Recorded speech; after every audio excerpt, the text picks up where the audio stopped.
প্রিয় ভাইরা, খুব লক্ষ্য করুন, সন্তানকে খেলতামাশায় কখনো কোনো অবস্থাতেই কিন্তু আপনার বলা যাবে না। সন্তানকে কখনো আপনি বলতে পারবেন না এত মানুষ মারা যায় তোর মৃত্যু হয় না কেন?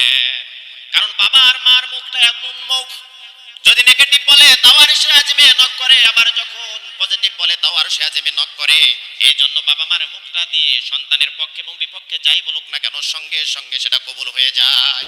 এরপরে 3 নম্বর হলো সন্তানের সামনে কখনো নেশাদ্রব্য পান করবেন না। সন্তানকে দিয়ে আজকে বিভিন্ন সিগারেট বিড়ি নেওয়ার জন্য, নেশাদ্রব্য নেওয়ার জন্য, খারাপ খারাপ বিভিন্ন জিনিস নেওয়ার জন্য সন্তানকে পাঠায় দেয়, বাবা টাকা নিয়ে যাও তো নিয়ে আসো, সিগারেট নিয়ে আসো।